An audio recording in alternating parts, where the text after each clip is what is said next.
Well, good evening, everyone.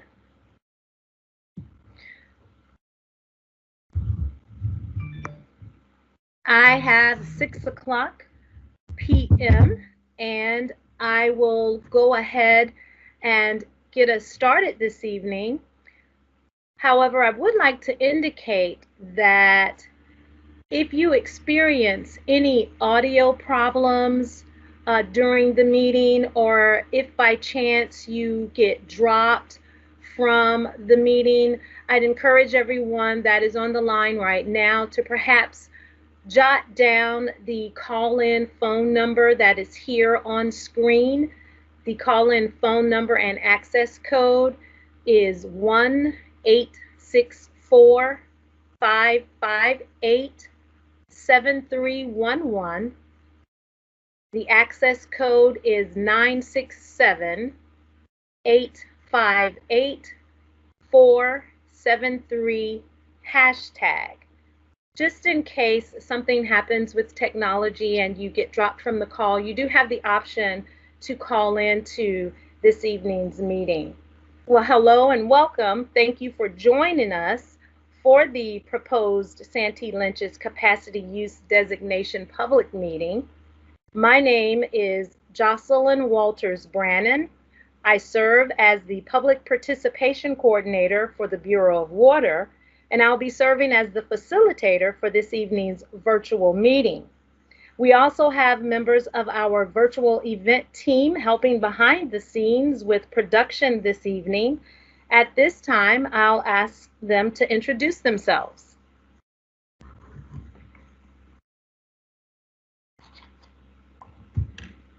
Hey, this is Christy Ellenberg. Good evening, this is Catherine Yan. Hello, this is Laura Boyce.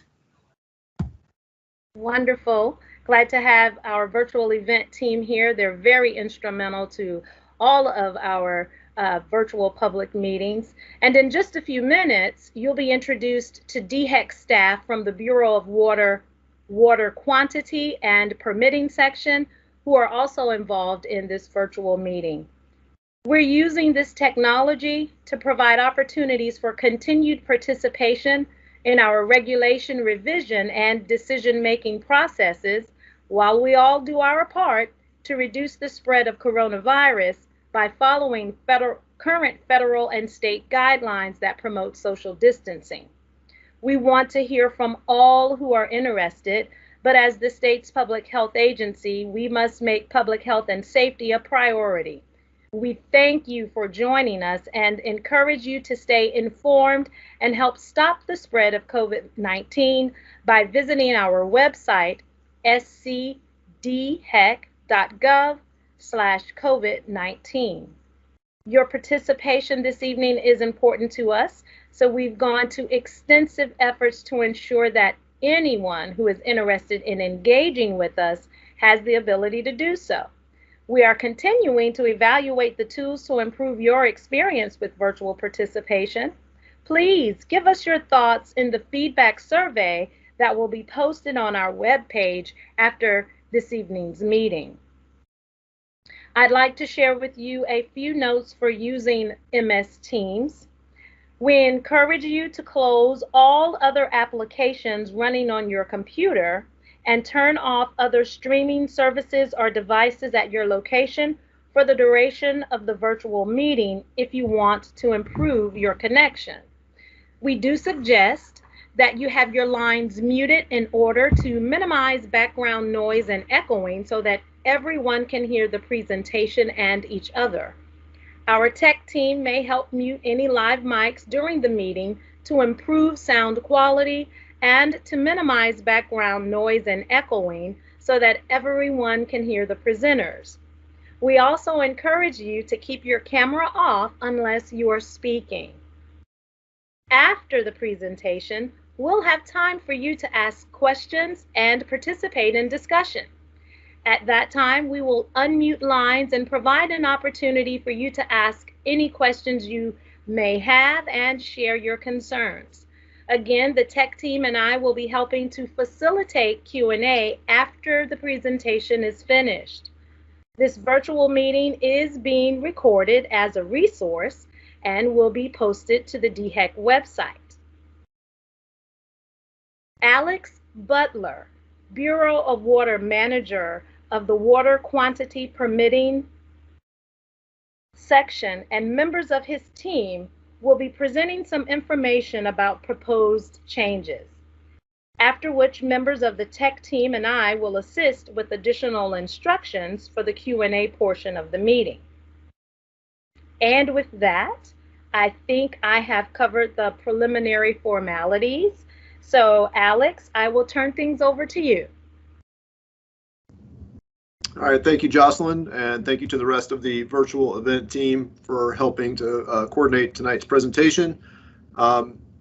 I know that Jocelyn said we'll take questions at the end. It does look like we have a limited attendee list tonight, so actually, if you have questions during the presentation, please indicate in the chat, and we can stop and address those questions as we go.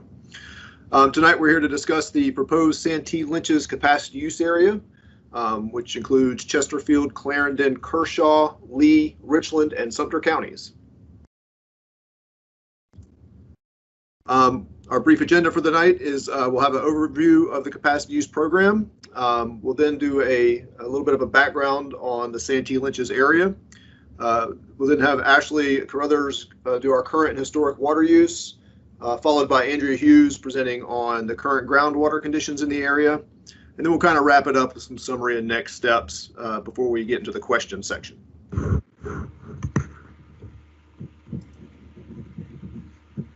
An overview of the capacity use program and what we do. This is a slide that I took from Clemson Extension.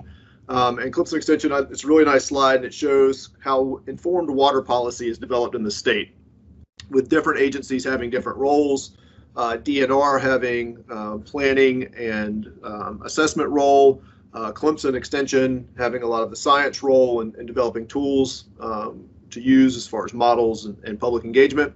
And then it shows DHEC's role as the regulating agency. So for DHEC, we permit surface and groundwater in designated capacity use areas, as well as have some stakeholder and training opportunities. One thing was missing from this slide, however, and that's all the other groups that we interact with. Water policy does not happen in a vacuum, and we need to effectively engage with all our stakeholders as well as interested parties so we can come up with a water policy that's beneficial to everyone. At DHEC, we do manage the water quantity permitting programs. We have two such programs, the groundwater use and reporting program, which has been in place since the 1970s. In it, we issue permits in designated capacity use areas over in the coastal plain of South Carolina, which use over 3 million gallons in any month. And that equals to about an inch of water per week on 28 acres for an irrigator. And about what 1,000 people would use in any given month. I got a message that says, looks like some of y'all are having trouble seeing the slides advance. I will say that the slides are available on the webpage if you want to click on the slideshow there if it's not coming through on your MS Teams. And again, this will be recorded and posted on the website if you continue to have issues viewing the slides. Outside of capacity use areas, users still must register their use and report it to the department. In fact, all registered and permitted groundwater withdrawers report their use to us annually. We also manage the surface water withdrawal and permitting program in our group. That's been in place since June of 2012. We again issue permits and registration statewide with that same 3 million gallon threshold, and all registered and permitted withdrawers report their use to the department. There are differences between the program, and tonight we'll be focusing mostly on the groundwater use and reporting program. On the groundwater side, we do have this legislative declaration of policy, and it's very important to how we manage the program because it tells us how the legislature wanted us to implement it. And it states the General Assembly declares that the general welfare and public interest require that the groundwater resources of the state be put to the beneficial use to the fullest extent to which they are capable, subject to reasonable regulation, in order to conserve and protect these resources, prevent waste, and provide and maintain conditions which are conducive to the development and use of the water resource. And the reason I go through reading that is to make sure that everybody understands that we are directed to put this resource to use. So it's not a program where we're trying to tell people they can't have water. It's trying to make sure that everybody can get the water they need. And again, we're trying to balance these kind of three components of the capacity use program: preventing waste, conserving and protecting the resource, while again still maintaining for development and use.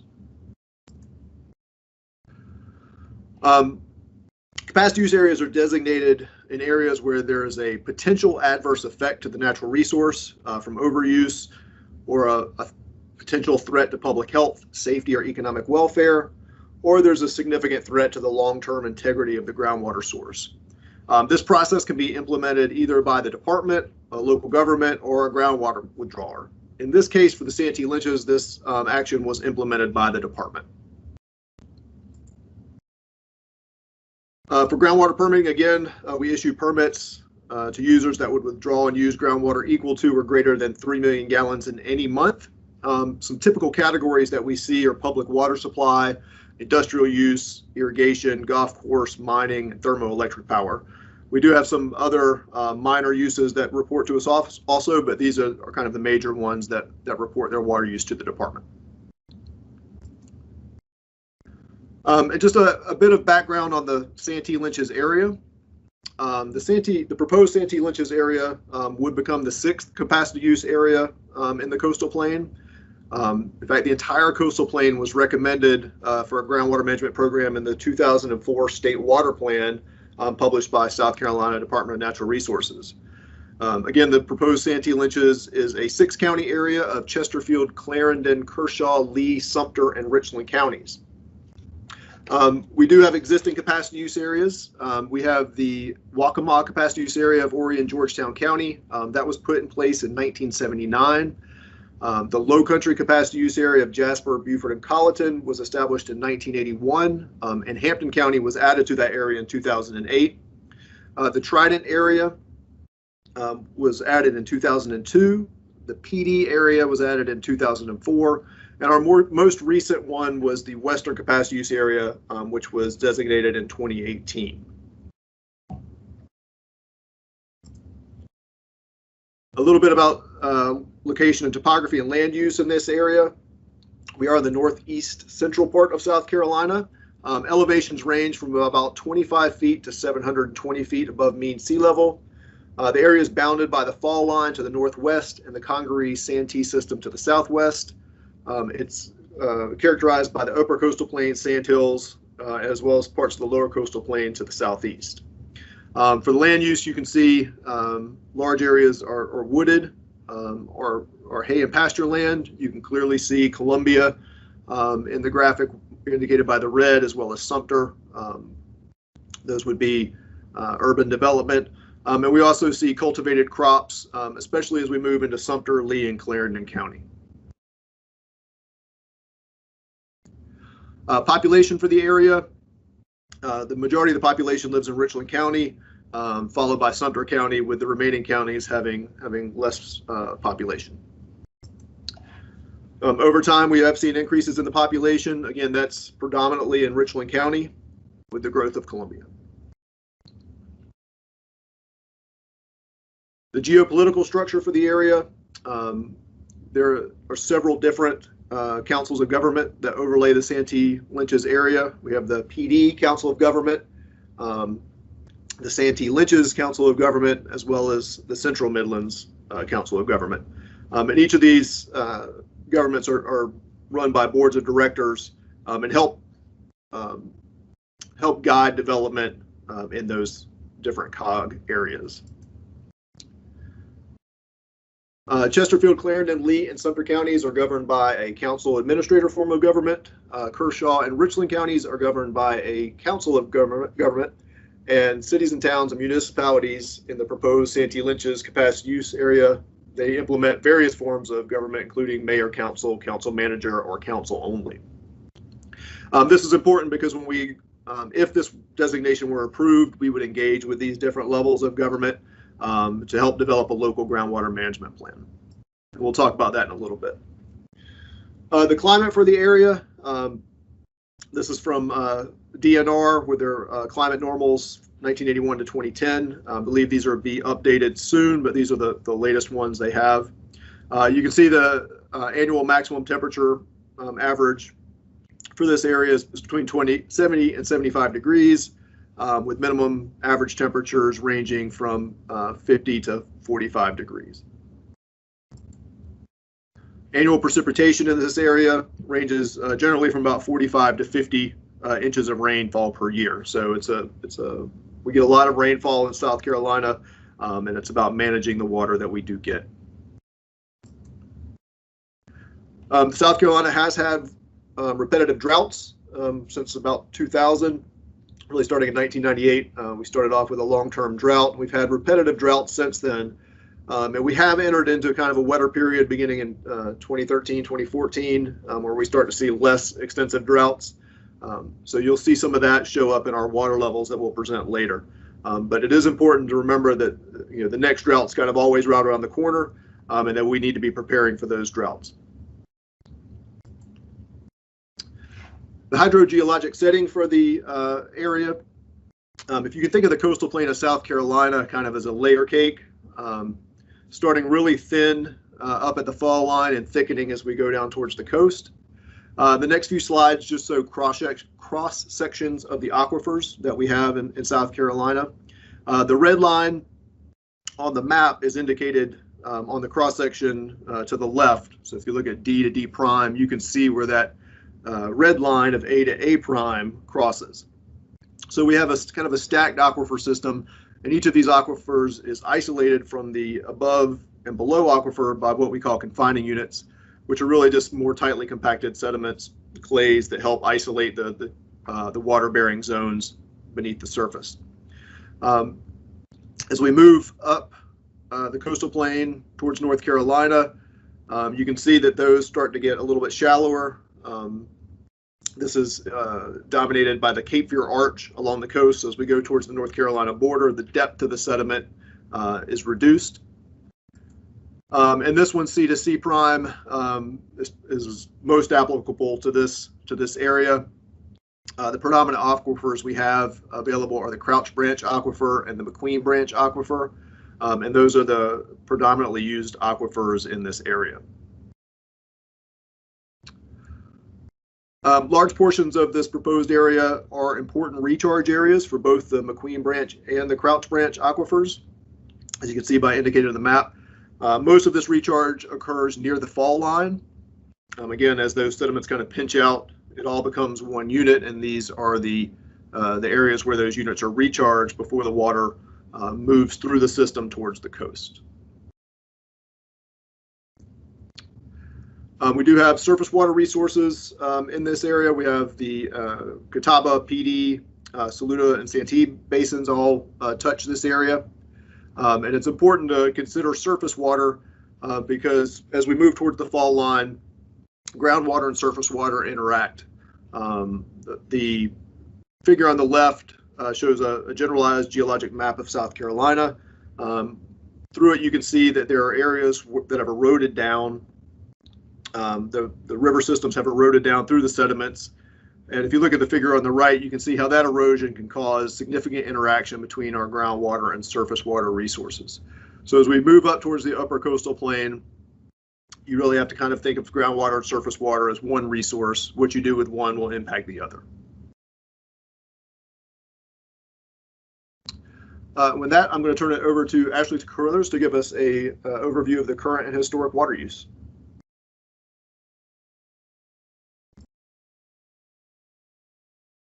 Thank you, Alex. As Alex Carruthers, I'll be going over current and historic water use. So, we'll start with historical water use in the entire Santee Lynches area. The top graph is groundwater from 2001 to 2019. We can see that the groundwater is relatively stable until 2013, where we see a steady increase till 2019. And then on the bottom graph, we see a surface water, and it has ups and downs, but is relatively stable. In 2012, the surface water law changed, and we do not see a big reflection in this one, but we will see when we look at type use. So we'll start with historical use by type. So this graph also shows from 2001 to 2019. You can see that water supply is dominant. And in 2013, we can see a big increase in irrigation. And it actually surpassed water reported by water supply in 2019. So let's look by historical use by county. As you can see, all the counties other than Sumter are relatively stable, and we start to see an increase in Sumter. Sumter also is 3 to 6 times higher reporting use than the other counties. So let's look at each type use individually. Let's start with irrigation. So historically, we can see from 2001 to 2019. In blue, we have groundwater use, and in orange, we have surface water use. On the right, you can see a map, and it shows all 277 irrigation wells. And over the historical use of the irrigation, we can see it's steady until about 2013, where we see a big increase in reported water. Some of this increase in reported water is due to increase in demand, and the other part of it is just increase in irrigated acres, especially in Clarendon, Lee, and Sumter counties. Next, let's look at aquaculture. There are 2 aquaculture wells that are registered with the department, one of which is in Richland and the other in Clarendon. You can see from the graph that groundwater and surface water usage has fluctuated, but this category is relatively small to other type uses. We'll look at golf courses. There are 25 golf course wells registered with the department, and historically it is relatively stable, using in conjunction groundwater and surface water. We can see in 2012 there's a big drop in surface water usage, and that's where that 2012 surface water law came into effect, that dynamic of the surface water being reported. Next, we'll look at industry. 3 industry wells in the Santee Lynches area, mostly in Richland and Kershaw counties. Majority of water reported is through surface water, and as you can see, the groundwater and surface water is relatively stable. Next, we'll look at water supply. 43 registered wells. But this is the largest use type until 2019, when that irrigation slightly surpassed the reported. It is relatively stable.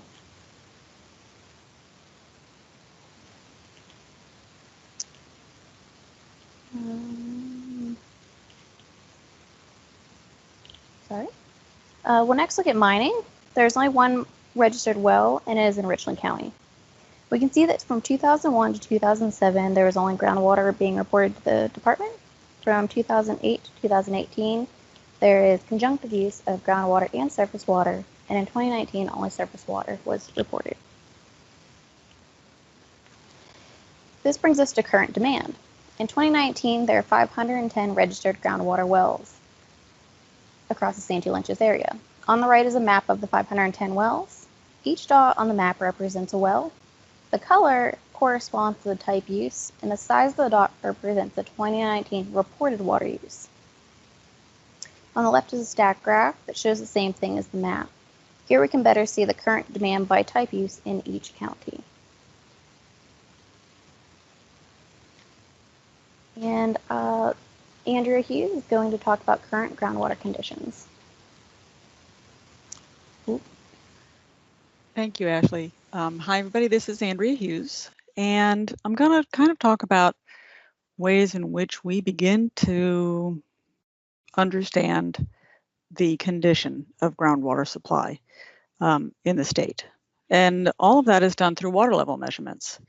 And we can use water level measurements in 2 ways. We can have time series measurements, and I'll be showing you some of those, in which you place an instrument down a well and it records, every so often, the water level in that well.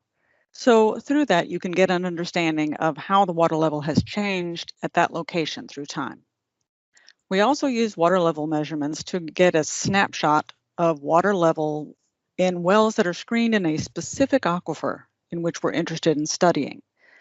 So that kind of gives us a current condition of the groundwater over a larger area of an aquifer. Now the wells that I'm going to be talking, the data that I've gotten to show you today are wells that are maintained by both South Carolina Department of Natural Resources and the U.S. Geological Survey. And I wanted to show you, to give you some idea, how those wells are covered throughout the state. So this is a map, the most recent map of the Department of Natural Resources Groundwater Monitoring Network.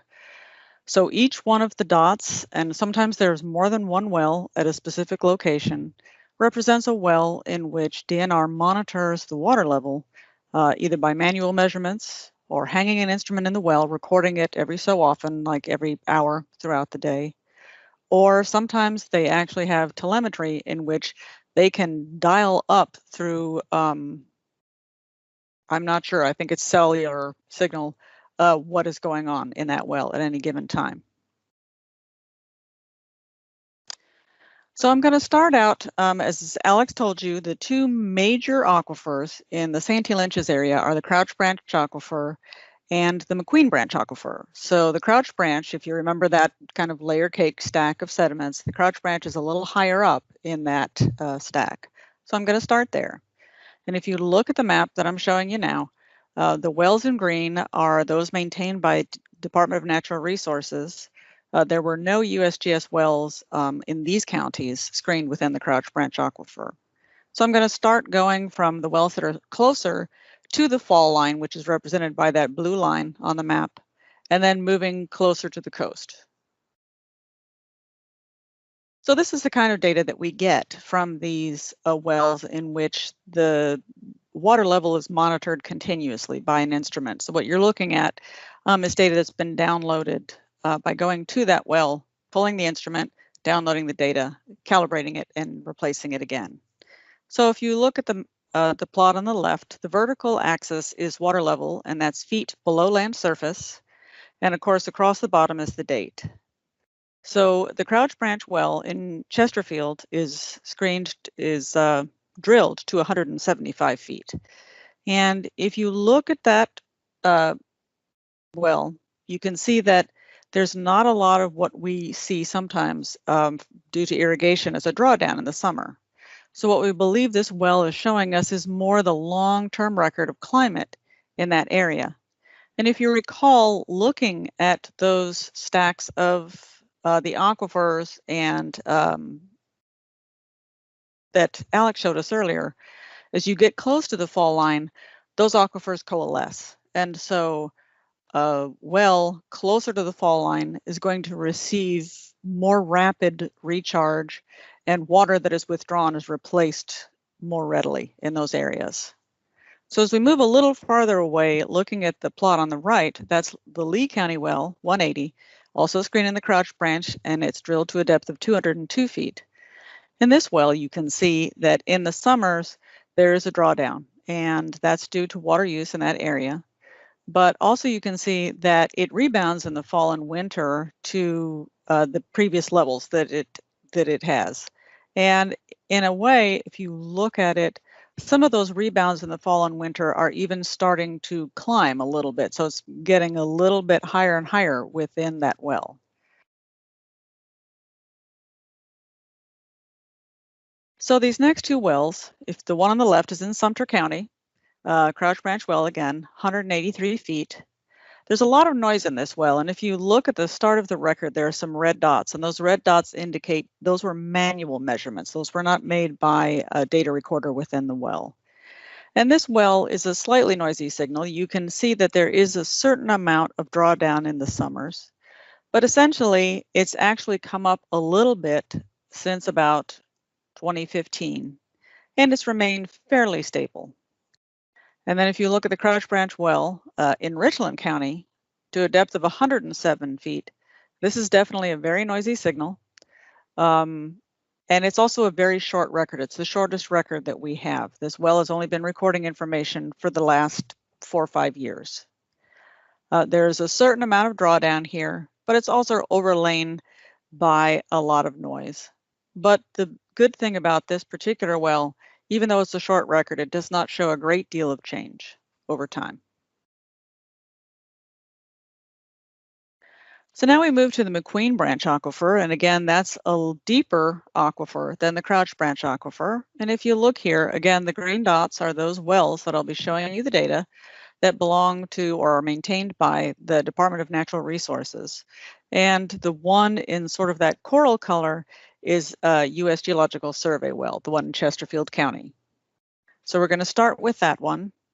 So if you look at the plot on the left, again, all of these vertical axes are water level in feet below land surface.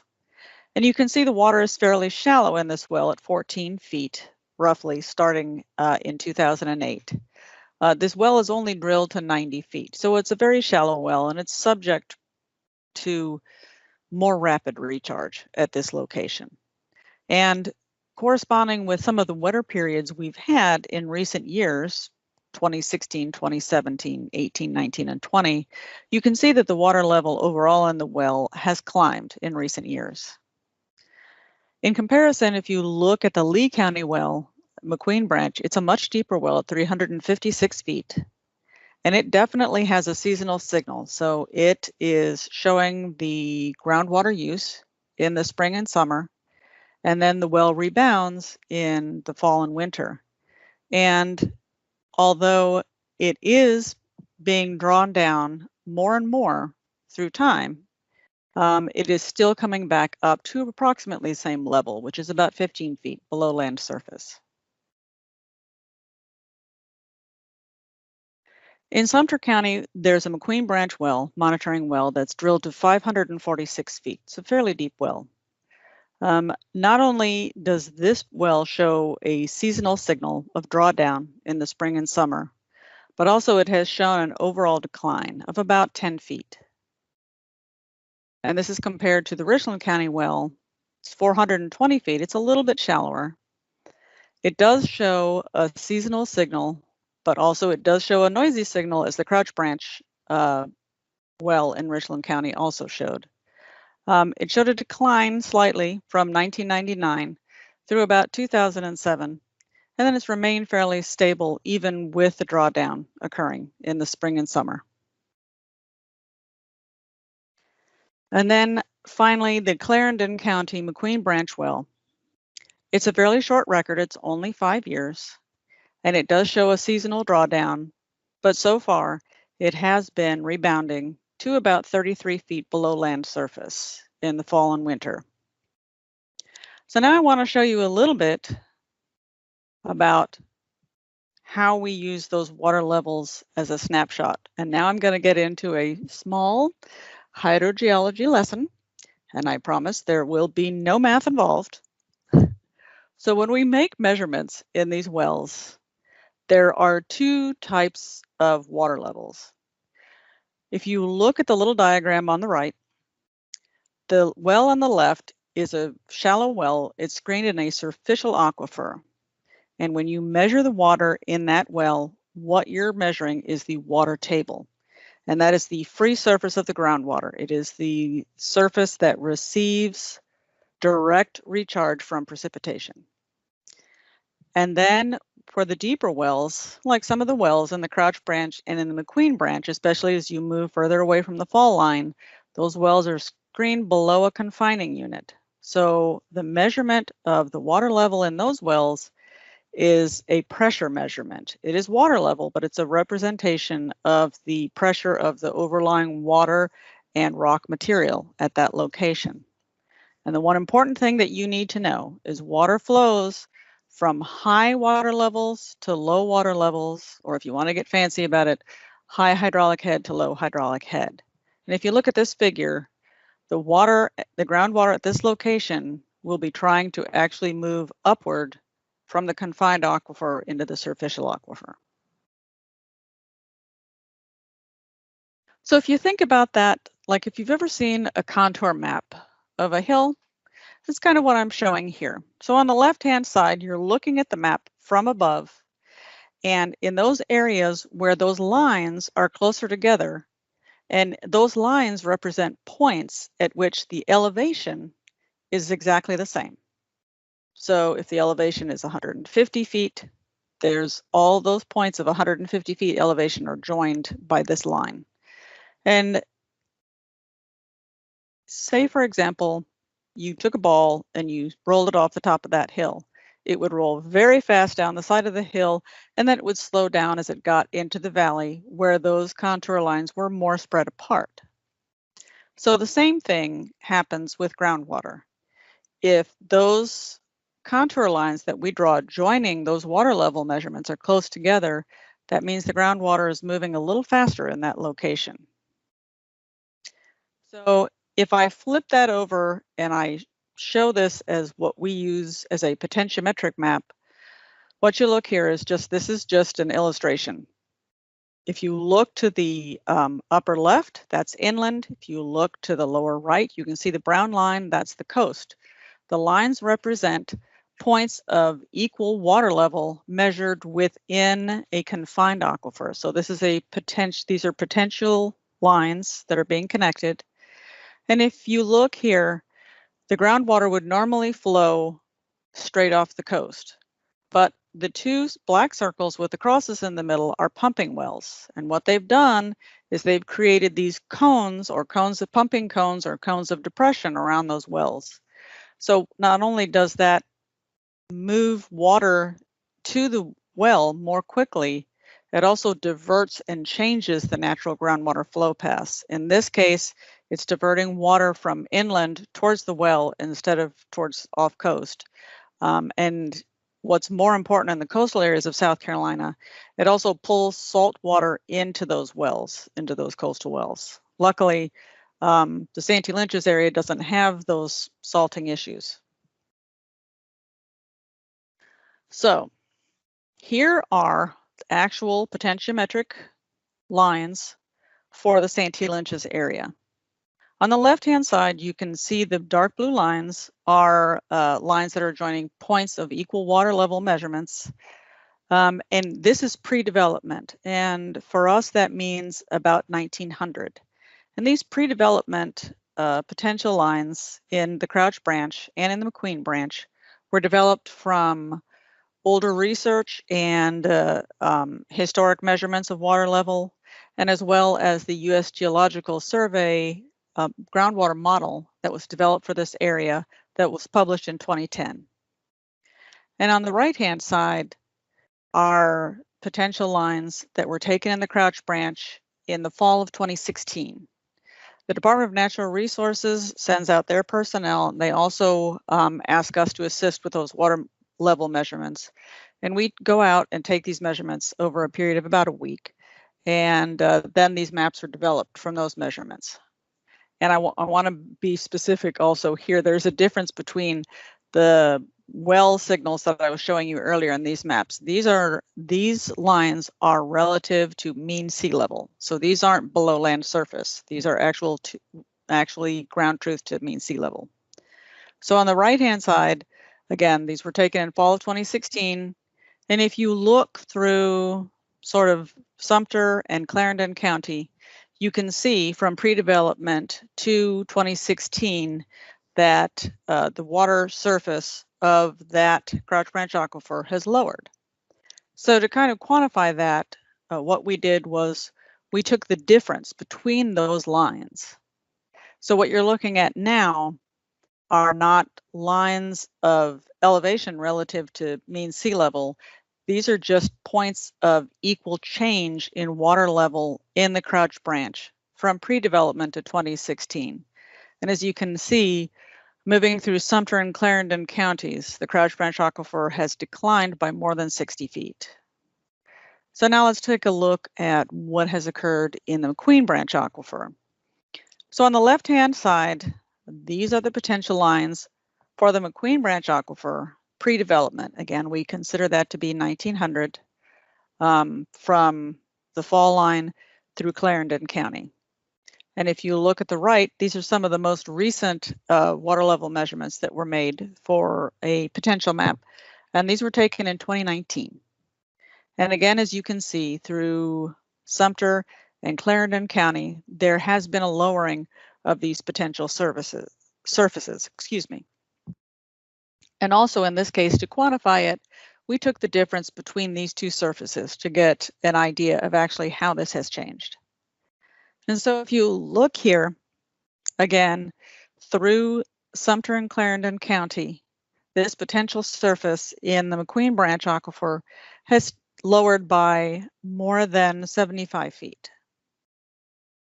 So with that, I'm going to now turn this presentation back over to Alex. Thank you, Andrea. So that was just a little bit of background on the proposed Santee Lynches area. So here's a little information for what's, again, what's the purpose of the groundwater program. When we're thinking about groundwater, we have to think of groundwater as kind of this groundwater balance. And that's where our deposits and our storage have to equal the natural demands on the resource as well as our well withdrawals. So as we're increasing well withdrawals, we have to balance this equation somehow. So we either need to somehow increase groundwater deposits, which is difficult to do. We're going to lower storage, but we can only do that for so long because it's just like your bank account. You can only pull out a savings for so long before you run out. Or we're going to have to reduce the natural withdrawals, those natural demands on our groundwater system. And those, again, include surface water discharges or springs or even direct evapotranspiration of the surface. So here's just a little graphic to kind of give everybody an understanding of the goal of how the program wants to work. This is a map showing, or a cross section showing pre-development conditions in a system that has 3 aquifers of different depth. And in this graphic, you can see that the bottom aquifer, the third aquifer, is under what we call artesian conditions. So that just means that pressure surface rises above the top of the well, and if that well would flow naturally. So this is what we would consider pre-development. Again, groundwater flow in this case is going from the deep aquifer to the shallow aquifer. And what we're trying to avoid is an unmanaged system. So in this case, what we've had is a large industrial user come in, they've installed a well, and that well maybe crosses all 3 aquifers, and that's indicated by this little hashing in this well. And the little black boxes within the well indicate the pump level. Next to this industrial user, we had an irrigator come in, and the irrigator screened their well in the single middle aquifer. And we had a domestic user screen their well, again, real close by in the shallower aquifer. But because we've have an unmanaged system where this industrial user was allowed to screen their well across multiple aquifers and in close proximity to maybe some existing wells, what's happened is the irrigator now has to pay more in electrical costs because they have to pump that water farther. And our domestic user now doesn't have access to the water in their well. Their pump is above their water level within the well. And so in this scenario, what happens is we have winners and losers. We have, in this case, the industrial user is the winner. They get all the water they need, but at the cost of access to water for the irrigator and the domestic user. So what we're trying to do is more of a managed system where we're still giving out the same amount of water.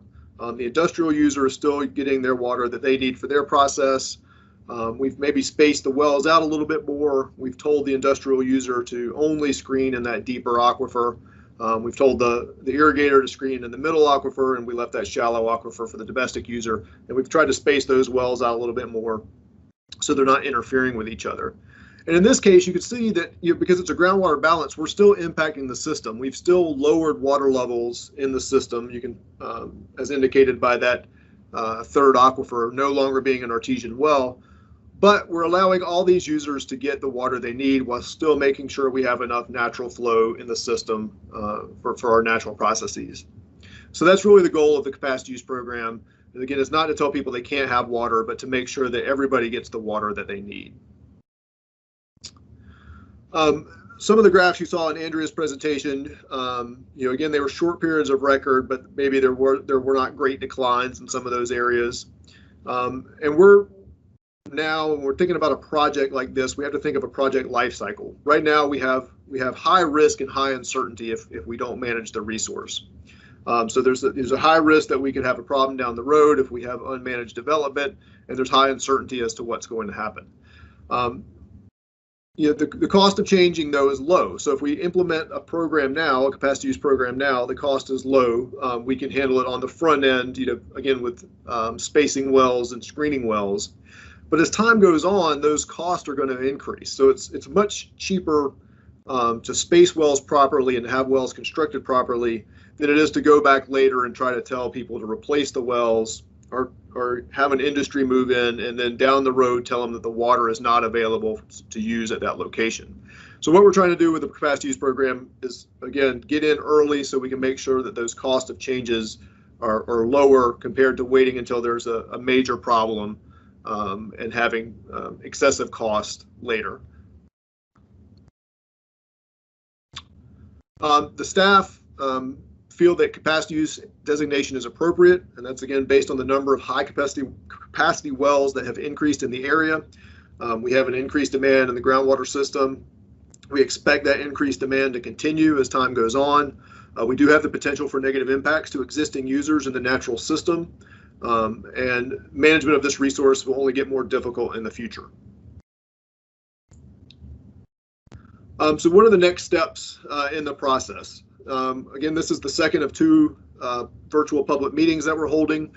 We are putting both of those online on the Santee Lynches webpage for the public to view and make comment on, and we will receive those comments until February 13th.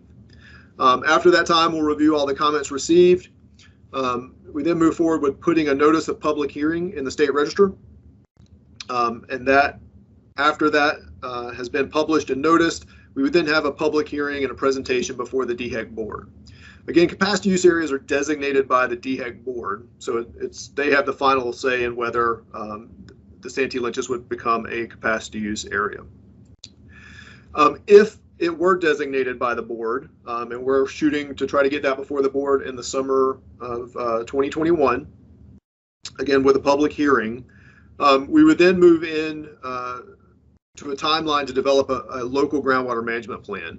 So that really designation as a capacity use area is really just kind of the first step before we develop a plan with how we will permit the area.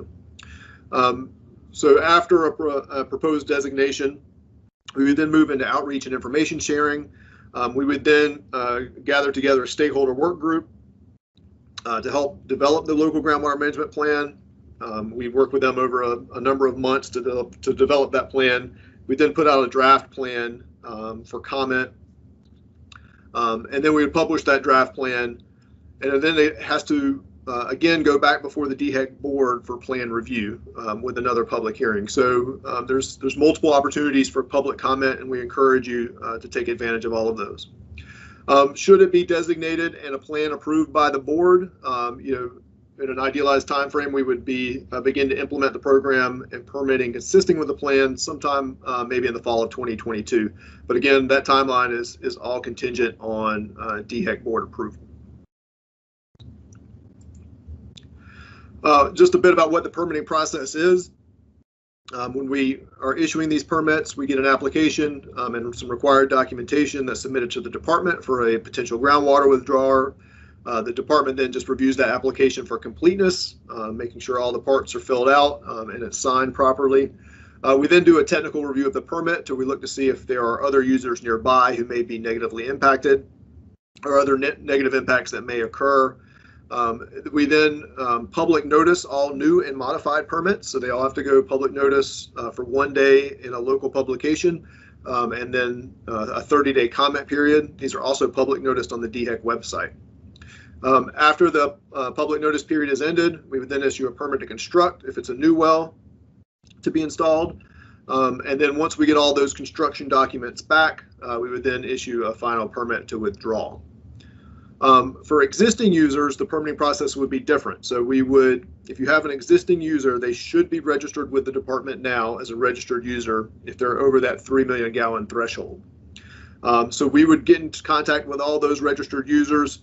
They would submit the same application, but it does not require the public notice process. So what we would do is we would issue that initial permit based on their documented historical use as well as industry standards. More information on the Santee Lynches assessment is available on our webpage. If you Google Santee Lynches DHEC, you'll get to it. And we also invite questions. If you have questions that you're not comfortable asking in this format for the virtual meeting, I do encourage you to email us at groundwaterquantity@dhec.sc.gov. And with that, I think we are ready to take any questions that y'all might have. Exactly. Thank you, Alex. There are several ways that you can share a question or a comment this evening. If you joined the meeting by computer, you can use the floating toolbar to raise your hand and then unmute the mic as you are called on by a member of the virtual event team. Also by computer, you can use the chat box to ask your question. Please note that anything shared in the chat will be visible to all. If you have called in by phone, use *6 to unmute yourself, and we will call on you using the last 4 digits of your phone number. So that's a little bit of tips on how you can participate, and we'll open things up right now for any questions that you may have. We have a small group this evening, so please share your questions.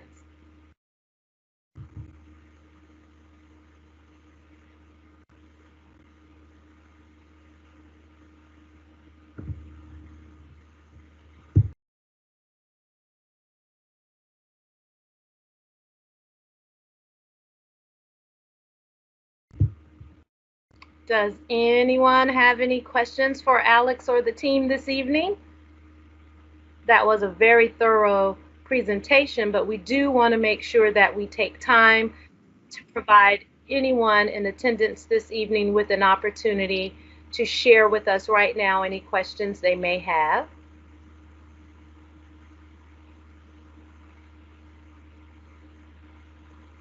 Looks like we are perhaps going to get a question in the chat. I'm not sure, but we do want to pause and take time. You can unmute yourself or raise your hand if you have a question.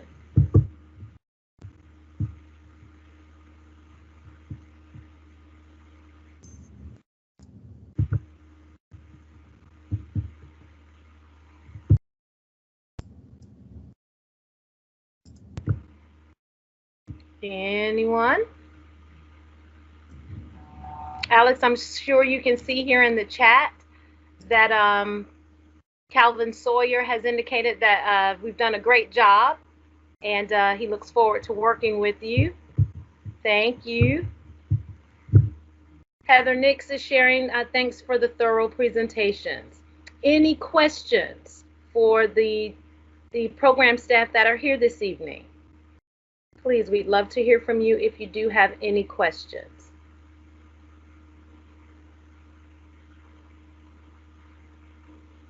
Okay, well, hearing none. Yep. So we yes.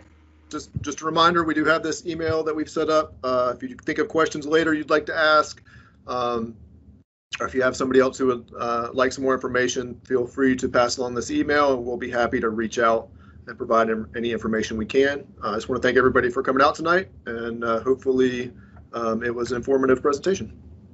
I think it was, Alex. On behalf of DHEC, thank you all for being a part of this meeting, and have a great rest of your evening. Goodbye.